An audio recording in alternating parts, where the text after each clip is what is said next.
Welcome to the Rising Lioness Podcast on All About Animals Radio, a place dedicated to animals and all those who act to protect and advocate for them.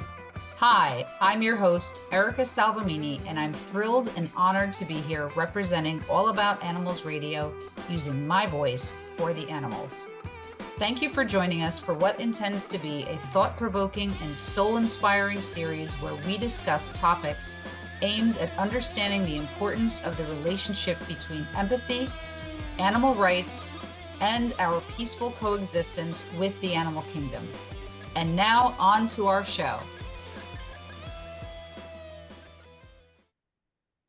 Hi, today we welcome Chris Cavaliere, Head of Research at the Beyond Cruelty Foundation, a nonprofit with a mission to inspire a world in which animals are no longer exploited by humans.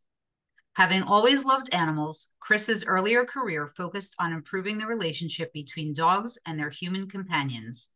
She attended canine behavior classes at Cornell University and worked professionally in dog behavior consulting and hands-on safety guidance for 3 decades. Later in life, Chris delved deeply into the study of psychological trauma, which was the catalyst for the trauma recovery workshop program she created. Chris became a featured presenter and keynote speaker on trauma-informed care and has been published in local and national health administration periodicals as a result. Chris found that human and animal trauma responses were similar in several ways and has used her study to aid animals in recovering, finding their resilience a model of fortitude that humans can certainly learn from. Welcome, Chris. It's an honor and a pleasure to have you here with us today to discuss the importance of the Beyond Cruelty Foundation mission and your work with them. Thank you very much for having me. Pleasure to be there. Absolutely. Can we start out with you having, let's just take a minute for you to tell the audience a bit about how you got involved with your animal advocacy work. Well, for so many years, this is kind of a picture that a lot of people, I think, fall into. For many years, I was working with animals, primarily companion animals, dogs mostly, and not knowing, even at that time, what was going on with dogs in other areas, like dog racing, hunting dogs, and the cruelty that was involved. Right. So a lot of times not having the knowledge put before you, we just go on, thinking that we're loving animals, and we do, but we don't know enough, to broaden that whole perspective.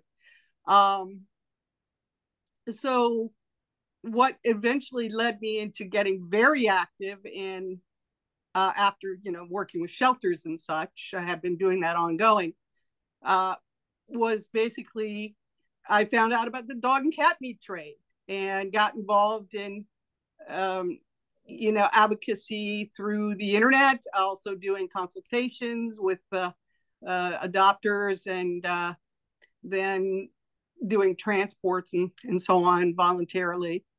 Later, I started doing more on social media and learning more and going further into all of the deep avenues of animal cruelty and exploitation. That's amazing. Yeah, I can absolutely relate. It just stems from an absolute pure love of animals, and as humans, we just continue to evolve, hopefully, and learn more as we go along, and come to realize, like you said, we love them, but do we love them enough to be selfless enough to do for them what we really need to do for them? And so I applaud you for all of the work that you're doing with Beyond Cruelty. And I'd love to have you tell us a little bit more about what the Beyond Cruelty Foundation is and what their mission is. Well, the Beyond Cruelty Foundation was founded by Claire Smith, and we're still still developing and working on expanding. The mission basically is a purpose to seek a world where animals are no longer exploited by humans, where it be for food, materials, testing, entertainment, hunting, or other aspects of human society or economic activity. And aims to do this through three pillars of education, collaboration, and promotion. And so talking about the piece we're focusing on today, education is where we've been doing a lot of passing on knowledge, and basically helping for people to see the immensity of animal exploitation and cruelty. Collaboration, we're working on building a group, with other people who have been doing this ongoing. And a lot of the materials that we access are coming from wonderful organizations. And then the promotion, we're really also wanting to support animal sanctuaries and indeed other organizations and as a foundation, which is an ongoing process. Right. I hear that. It seems to be a never-ending process, doesn't it? Yes, indeed it is. Yeah. So, well, I love your writing. That's kind of how I found you and how we connected. I think that your writing is incredibly passionate, poignant commentary on flora and fauna conservation. And your ability to cut right to the heart of the matter is always remarkable to me. In fact, you wrote the Beyond Cruelty Foundation's manifesto, which is immediately what drew me in. And it's what prompted me to reach out to you. In fact, it's so powerful. I'd love to read an excerpt from this now for our audience, if you don't mind. Titled, thanks. Yeah, and it's titled Beyond Animal Exploitation. And we have the links to everything on our profile page so that everybody can go into this and read it. And it starts with a massacre unequaled. It becomes undeniably clear, considering the evidence, that the innumerable ways in which the human species exploit non-human sentient beings on our shared planet are having a profoundly detrimental effect on sustainable world development. In fact, the massive abuse, subjugation, and killing of non-human animals has been contributing in large part to dire climate disaster, threatening the balance of biodiversity, decimating clean water sources and air quality, spreading disease, threatening sustainability of food availability, and has long been a rooted genesis of moral indifference and violence within our societies. The aim of this article is to demonstrate how imperative it is to not only address the seriousness of this injustice, but to create laws to effectively enact change to curb these disastrous effects and horrific cruelties. We feel there is overwhelming evidence that there is no justification, no moral ground, no practical reason to continue denying the need to fully protect the inherent rights to which non-human animals as sentient feeling beings deserve. Not to mention how cruel this is to preventing the continuation of a mass extinction of life, which could reach proportions the likes of which have not occurred in 66 million years, yet would be highly likely to include the demise of mankind. These sentient beings, to whom we have caused such outlandishly cruel subjugation, are long overdue their freedom from our tyranny. Chris, I absolutely love this piece, as well as shudder from it, and frankly would love to see this manifesto declared as global policy. This document makes such a bold statement that, from what I get from this, basically says that we, humanity as a whole, needs to change our entire day-to-day existence in order to continue our existence. So I was wondering, Chris, if we could talk about the dire urgency of this for a moment, and if you could share what led you to write this manifesto. Yes, thank you. This actually piece was written a while back, and it actually came to me because when I first met Claire, the we had I was co-administering a thought leaders group on LinkedIn of animal advocates, and she was asking, after invited her into the group, if there was anyone who had any material to support the SDG 18 campaign that she'd started, which was zero animal exploitation. It's a goal. We'll talk about that too. So, yeah, exactly. Yeah. And so what I was saying was that this is what started the actual formulation of the manifesto. And I always thought of it as we put out as animal advocates and activists pieces of areas where animals are being exploited and how that affects areas of human existence and our societies and the health of the planet. And so having the bits and pieces, people don't always connect things together. And I always kind of saw that right when she said that.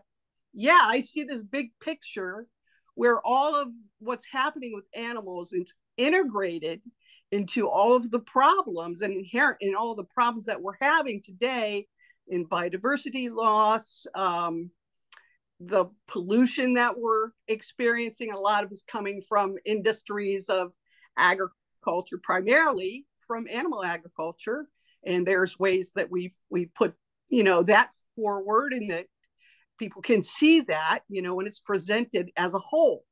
And then the areas of what's going on in the ocean, and everything is just interrelated, and it's so huge. I mean, there's just so much to it that I kept thinking, if we could put all this together in one place, not that, a lot of organizations don't already do that on their websites, in sections and such.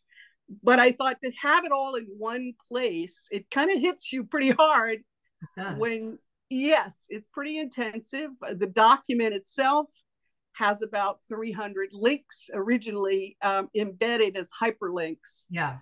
And so that people can read the text and then go into little by little more of that information in the actual see and understand the data, and all of this was actually provided. So it was a really big document. It was very data heavy, having, of course, all those live links. And so we had to reformulate it into being able to fit it on a website, and we make it more user-friendly, which is always, of course, having your website very user-friendly is an ongoing process. But the thing is that when we think about all of these areas where in food, in clothing, in sport, in medical, there's a lot people don't know about that. In just industry, products, in infrastructure, yeah, where animal derived product is what they say, or components, that, this is huge, and it's really decimating the biodiversity. It's a big piece of that. We're over exploiting, so to try to pare it down or even manage the exploitation just isn't working very well, quite obviously.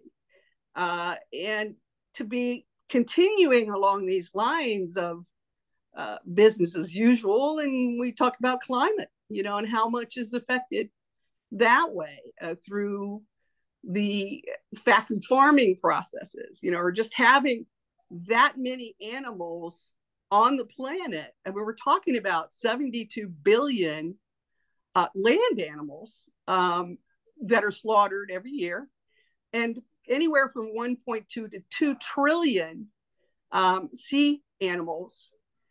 And when you talk about the land animals, they're also excreting, waste.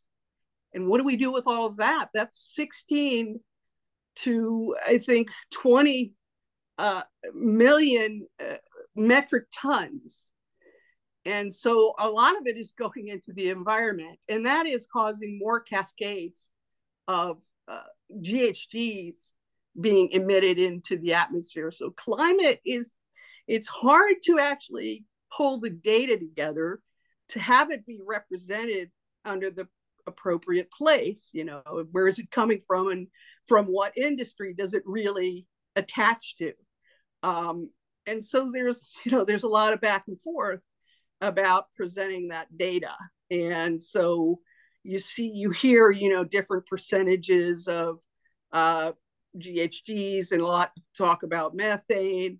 Was a lot of, cows burp, and when a lot of it comes out of the other end too.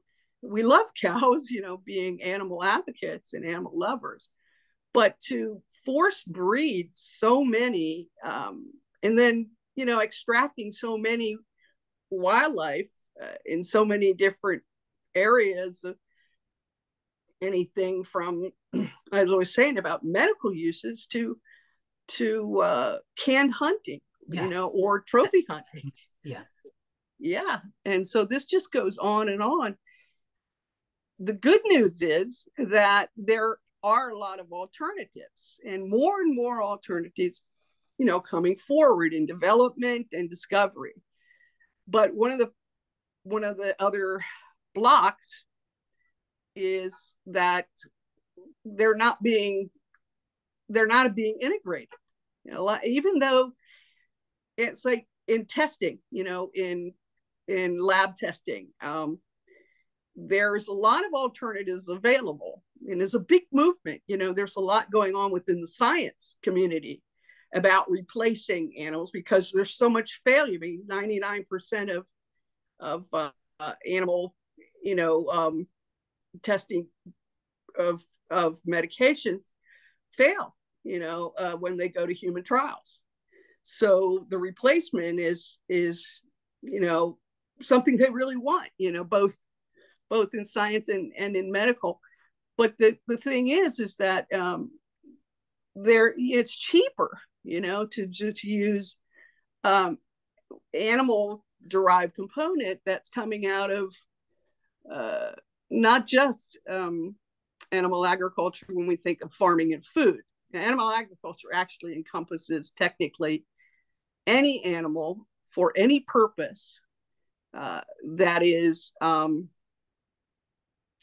mass produced or mass captured, in different environments for human uses. So animal agriculture actually covers, we call it the animal, a lot of, one of the terms that I think is very appropriate is the animal industrial complex, because it does cover so much. The problems I was saying is, to try to finish that, with the alternatives in those areas, and some of those areas, the food area is going really well, but on the other hand, there's other areas where there's a lot of problems with, not enforcement so much, but actually being where they are,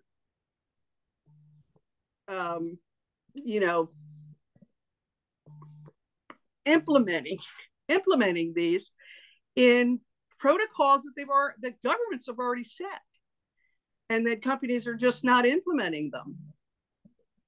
So, we're having a lot of stuck places. I appreciate you going into such great detail and length about the manifesto and what it is and its great importance, really. And one of my questions was actually going to be, as a follow-up, because folks are going to want to know that there are fact-based sources that you utilized, obviously, for such a document of such magnitude. So yeah, all of the links are still embedded in this document that exists today. Are they not? Well, in order to put it on the website, the way people will see it on the website, and we're actually, one of the reasons why it's kind of as I said, a work in progress right now, and it's been is because we've been limited as far as having people, to put the work together. I am somewhat limited as to being able to work within the website. We have a web designer who is paid, but it's been myself and Claire. We now have a new person who's just come on, and we really need more volunteers. I'm going to put that out there because we really need more volunteers.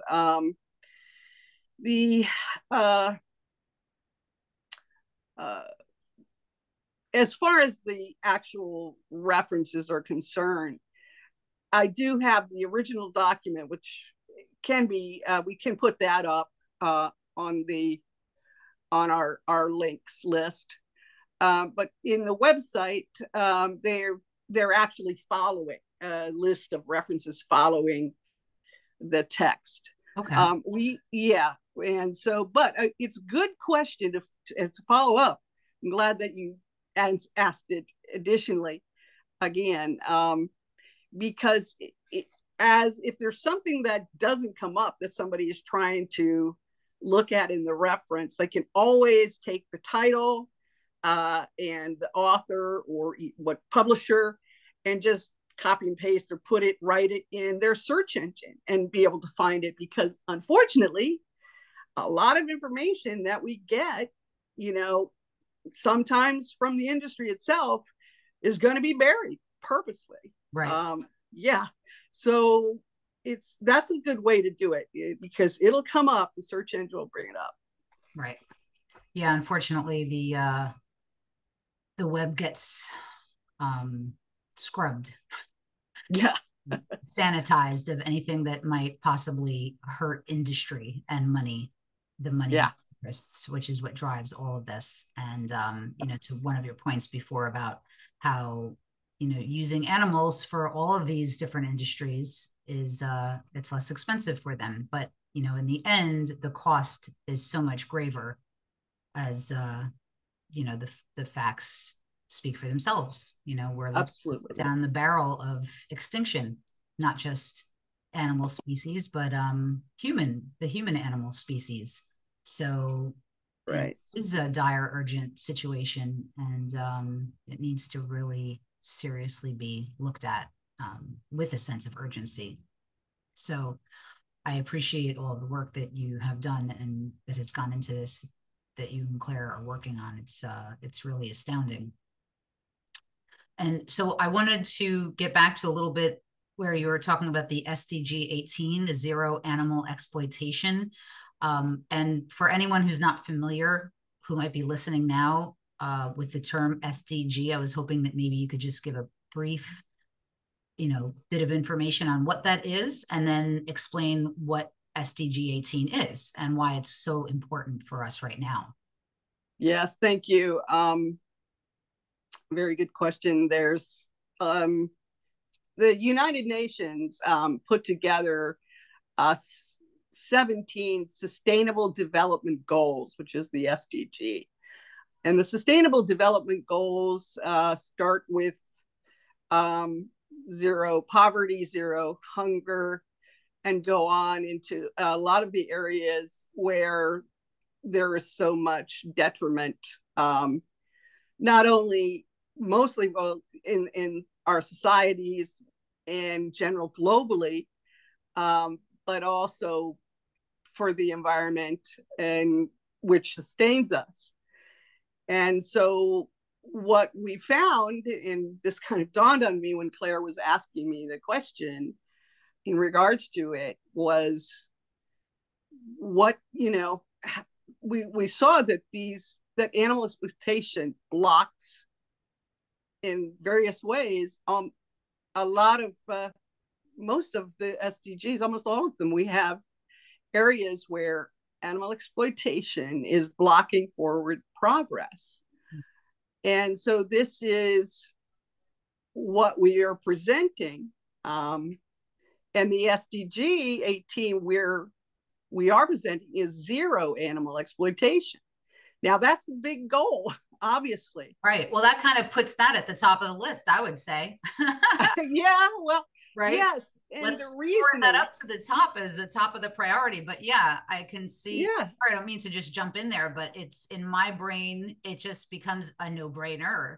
Yeah. If everything, all of these SDGs that the UN writes and puts out, which is supposed to, help the world, as a whole, is being blocked by animal exploitation. You go down the list and every one of them are being blocked by animal exploitation. Well, let's remove the animal exploitation, which is what you're saying, right?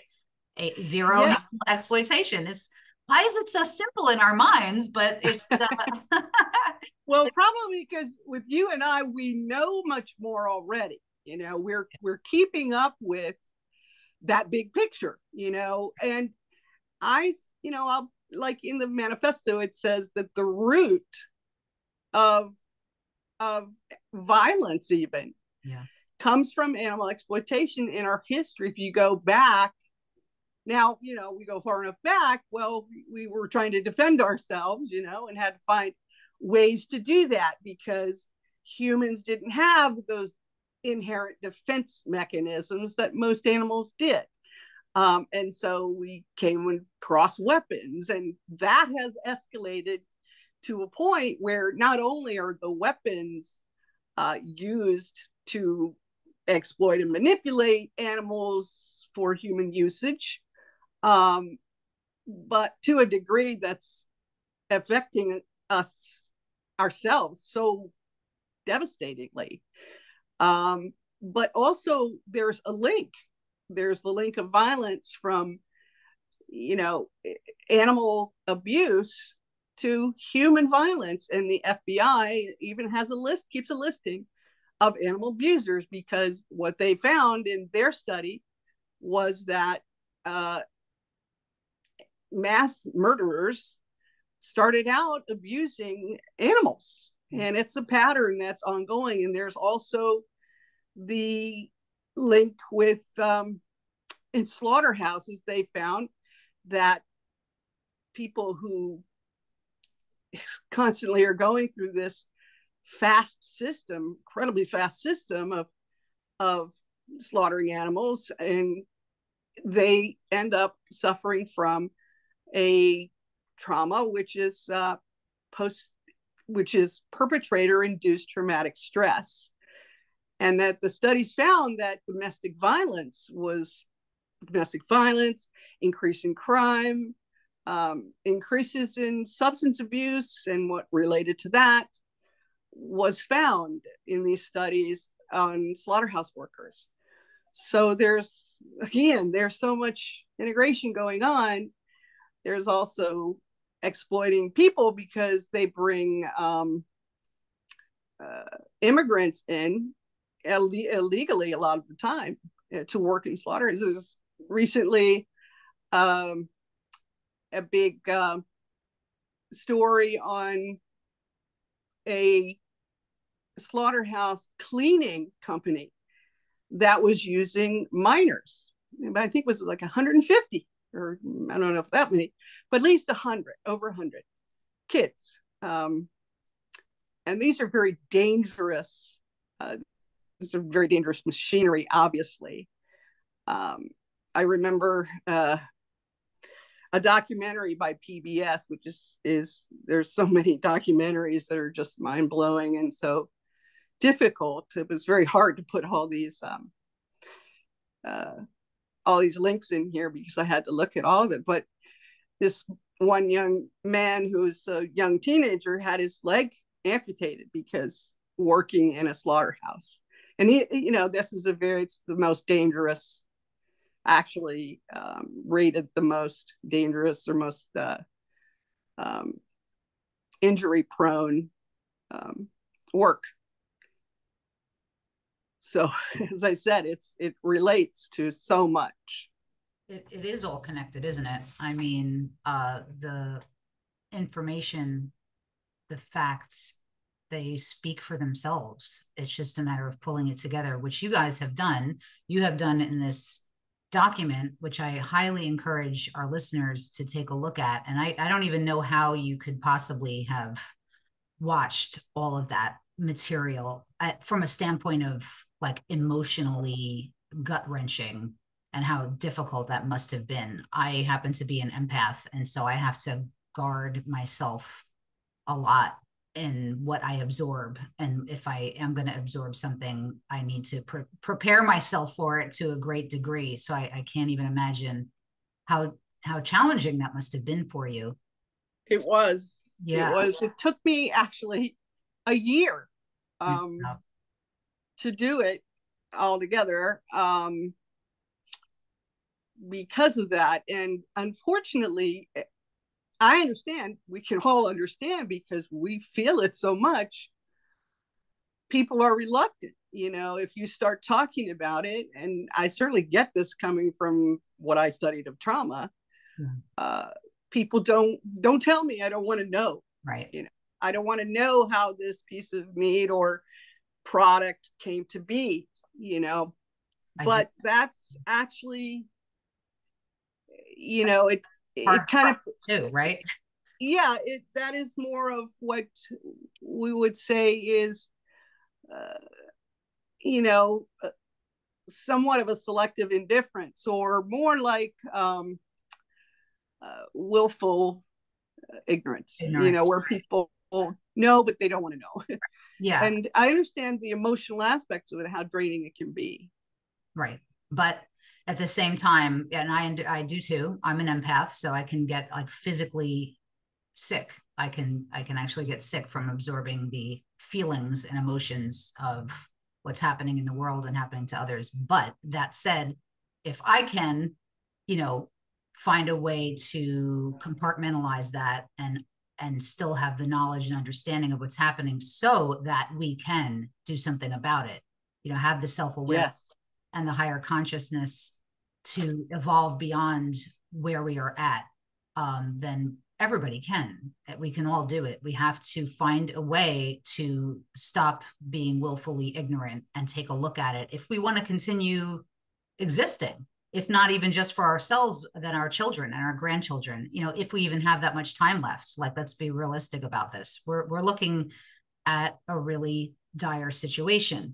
So on that note, I'd like to try and end on a positive spin here, just because we are, coming near to the end of our podcast, and the work that you're doing, and the work that Beyond Cruelty Foundation is doing is just incredible. It's really to be applauded. I love what you're doing, and I would love to have you on again in the future, maybe even with Claire, to discuss the SDG 18 zero animal exploitation and find out more about where you guys are at with that. And hopefully, are you, can you get in front of the UN? Are they, willing to listen? Will the world hear something like this? That's, I think that's where we should go with this next. And yeah.